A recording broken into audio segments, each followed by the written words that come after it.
మీ పిల్లలు చదువుకున్నది ఎగ్జామ్ హాల్లో రాయాలన్నా, కాంపిటేటివ్ ఎగ్జామ్ క్రాక్ చేయాలన్నా మెమరీ ముఖ్యం. మెమరీ అనేది గిఫ్ట్ కాదు. రైట్ టెక్నిక్ అండ్ ప్రాక్టీస్ తో ఎవరైనా సాధించవచ్చు. ఏదైనా పని ఇస్తే నేను 100% చేస్తాను సార్. అదేదో సరే అయిపోయింది అని అనుకుందామని అనుకుంటూ కాదు. 100% చేసి దాని ఫీడ్‌బ్యాక్ ఇస్తాను. నాకు అటువంటి నేచర్ ఉంది నా దగ్గర. కాబట్టి పని కూడా ఇక్కడ హైదరాబాద్‌లో మా ఆఫీస్‌లో కూడా నాకు నా అదృష్టవశాత్తు అద్భుతమైనటువంటి ఓవర్ బర్డెన్ సీట్‌లొచ్చాయి నాకు.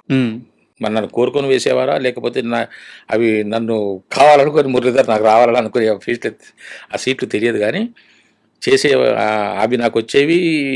నేను బాగా కష్టపడి వాటిని సాల్వ్ చేసుకున్నాను.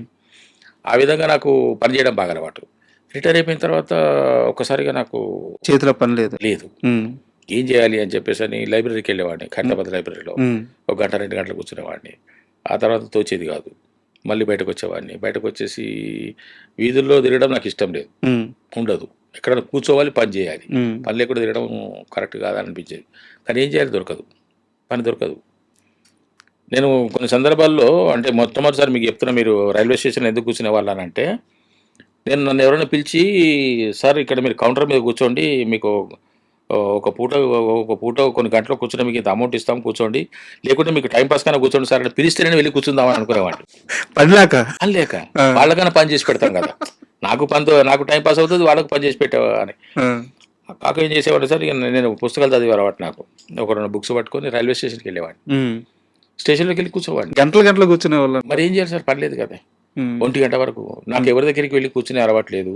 నాకు ఫ్రెండ్స్ ఎక్కువ ఉండరు, లేరు కాదు, ఫ్రెండ్స్ ఎక్కువ ఉండరు, నాకు ఉండరు. కాబట్టి నేను ఎవరి దగ్గరికి వెళ్ళాలి, ఏమని పలకరియాలి, ఒకసారి పోతాం, 2 సార్లు పోతాం.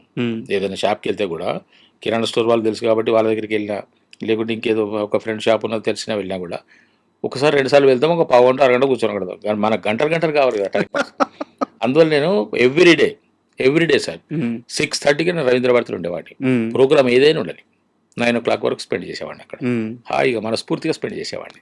అది మీ ప్రపంచం, అది నా ప్రపంచం. నాకు లైట్ ఉండాలి, ఎదుటిగా ఒక మనిషి రంగేసుకొని ఉండాలి, ఏదో జరుగుతుండాలి, లేదా నేనన్నా అక్కడ ఉండాలి. ఒకవేళ రవీంద్రభారతిలో ప్రోగ్రాం లేకపోతే త్యాగరాయ గాన సభకి వెళ్ళిపోయాను. నేను రెగ్యులర్ స్పెక్టేటర్ని, ఆడియన్ని త్యాగరాయ గాన సభకి, రవీంద్రభారతికి ఎక్కువ. అండ్ మీ సినిమా కెరీర్ గురించి మాట్లాడుకునే ముందు నాకు మీ వ్యక్తిగత జీవితం గురించి ఇంకో 2 ప్రశ్నలు ఉన్నాయి.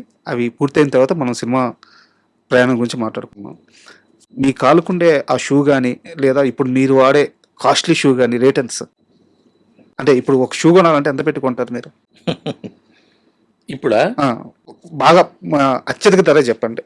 నాకు రేటు కూడా తెలియదు సార్, షూస్ రేటు కూడా తెలియదు నాకు. నేను ఎందుకు అడుగుతున్నానంటే, ఒక కుర్రాడు డిగ్రీ చదివే రోజుల్లో ఆ కుర్రాడి తండ్రి కాళ్ళకి వేసుకోవడానికి చెప్పులు కూడా లేవు. ఆ కుర్రాడికి అర్థమవుతుంది తండ్రి పేదరికం, తండ్రి ఏం కోల్పోతూ తను చదివిస్తున్నాడో తెలుస్తుంది. ఆ క్షణంలో ఆ కుర్రాడు సినిమా అనే తన కళని చిదిమేసుకొని 30 సంవత్సరాల పాటు, 30 సంవత్సరాల పైనే, ఇంకా 27 సంవత్సరాల సర్వీసు, అంతకుముందు 5-6 సంవత్సరాలు, అన్ని సంవత్సరాలు ఆ కుర్రాడు తన సినిమా అనే కోరికను చంపేసుకొని కుటుంబాన్ని నిలబెట్టడం కోసమే పనిచేశాడంటే ఆ తండ్రి కష్టం ఆ కుర్రాడు ఎంత తీవ్ర స్థాయిలో చూసుండాలి.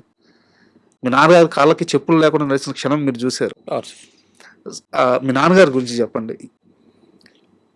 మా నాన్నగారు నాకు నడిచే దేవుడు. మా అమ్మ నాన్న. మా అమ్మగారి పేరు రాజమానమ్మ, మా నాన్నగారి పేరు గౌరయ్య గౌడు. పేద కుటుంబం సార్, కానీ మంచి మనుషులు, మనసున్న మనుషులు. మేము 5 సంతానం. ఎక్కడ ఏ లోపము ఏ లోటు జరగకుండా, ఏ రోజు మాకు ఇది కావాలి అంటే లేదు అనకుండా పెంచారు సార్. వాళ్ళకు లేకపోయినా చాలా కష్టపడ్డారు సార్ మా నాన్న మా అమ్మ. అందుకే నేను ఇప్పటికీ దాంట్లోంచి బయటకు రాలేకపోతున్నాను. ఇప్పుడు ఇందాక మీరు అన్నట్టుగా ఒక షూ ఏ రేటు పెట్టి కొనగలుగుతారు మీరు అని చెప్పేసారంటే, అది ఎంత క్వాలిటీ అయినా, ఎంత క్వాంటిటీ అయినా, ఎంత రేట్ అయినా కూడా కొనగలిగే పరిస్థితిలో ఇప్పుడు నేనున్నా కూడా నాకెందుకో 25 రూపాయల చెప్పుల మీదనే ధ్యాస ఉంటుంది సార్. వృధా ఖర్చు ఎందుకు అనేది ఒకటి. ఎందుకులే, నాకు అవసరం లేని పని ఎందుకు చేయాలి? ఆ కష్టం చూసి వచ్చారు కదా మీరు. లగ్జరీ లైఫ్ అంటే నాకు ఇష్టం లేదు sir. First of all luxury life అంటే నాకు ఇష్టం లేదు. ఆధునిక జీవితం కూడా నాకు, ఆధునిక పోకడల మీద కూడా నాకు ఇష్టం లేదు. ఎందుకంటే మనకు సంస్కృతి, మనకు ఆచారము, మన యొక్క సంస్కారము, మన యొక్క పద్ధతులు, మన యొక్క భాష, ఇవి నాకు చాలా ఇష్టం. బట్ ఇప్పుడు మీరున్న ఈ ప్రపంచంలో ఈ గ్లామర్ ఫీల్డ్‌లో ఇక్కడంతా ఒక హిపోక్రసీ నడుస్తుంటది కదా! అవును సార్. పెద్ద కార్‌లో రావాలి, సూటు, బూటు వేయాలి, మంచి వాచ్ పెట్టాలి, మెడలో చైను, బ్రాస్లెట్, మెయింటెనెన్స్ బాగుండాలి, చుట్టూ 10 మంది బాయ్స్ ఉండాలి. ఇలాంటి ఒక ప్రపంచంలో బతుకుతున్నారు. పైగా స్టార్‌డమ్ వచ్చింది. ఖచ్చితంగా మెయింటైన్ చేయాలి. మెయింటైన్ చేయకపోతే మురళీధర్ గౌడ్ పిసినారి అనుకునే మనుషులు కూడా ఉంటారు. ఇవన్నిటిని ఎలా హ్యాండిల్ చేస్తున్నారు? అంటే అవన్నీ అవసరమే. మీరు ఒక పదం వాడారు హిపోక్రసీ అని. హ్మ్. నేను దానికి దూరం సార్. హ్మ్.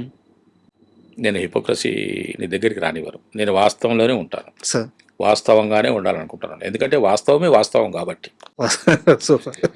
కాబట్టి ఈ వాటిని ఏమంటారంటే మేలి ముసుగులు, హ్మ్. ఈ కాగితపు నవ్వులు, అబద్ధాలు, మోసాలు, నేను వాటి దగ్గరికి వెళ్ళను. వాటిని నా దగ్గరికి రానివ్వను సార్. సార్. చాలు నాకు. నేను ఎండలో ఉన్నా పర్వాలేదు, హ్మ్. హాయిగా ఉండగలను. వర్షంలో తడుస్తున్నా హాయిగా ఉండగలను. అందుకే ఇప్పటికీ వస్తారు పిల్లలు నా వెంట గొడుగు పట్టుకున్నా, పెట్టుకో లేదు అనకుండా పెట్టుకో, కానీ దాన్ని ఓపెన్ చేయకు అని చెప్తాను సార్. సెట్‌లో గొడుగే నీరు. వేయని సార్. ఆ!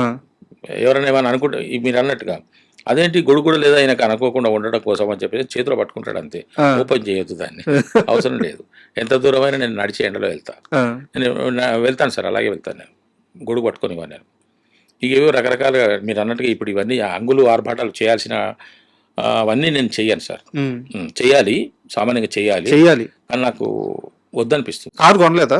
లేదండి, కొనను కూడా. కొనను కూడా. ఎందుకంటే సార్ కారు కొనకపోవడానికి కారణం ఏంటంటే పార్కింగ్ ప్రాబ్లం ఒకటి. ఓకే. ఇంట్లో పార్కింగ్ ఉంటుంది అనుకోండి, మనం ఎక్కడున్నా కూడా ఇంత పార్కింగ్ ఉంటుంది. బయట పార్కింగ్ ప్రాబ్లం ఒకటి, డ్రైవర్ల ప్రాబ్లం ఒకటి, హ్మ్. ఈ ట్రాఫిక్ చలాన్ల ప్రాబ్లం ఒకటి. వీటికి భయపడని కాదు, కానీ ఎందుకు ఇంత రిస్క్? సపోజ్ మనకి ఎక్కడికైనా వెళ్ళాలనుకుంటే బుక్ చేసుకుంటే 2 నిమిషాలు వస్తుంది, హ్మ్. 5 నిమిషాలు వస్తుంది. నేను దాని వైపు వెళ్తాను. తెలుసా మీరు కారు కొనలేదని తెలుసు. తెలిసే అడిగాను నేను. దాని వైపు వెళ్తాను సార్. అంతే తప్ప కారు కొనకూడదని కానీ పిసిలాడతాను కానీ కాదు.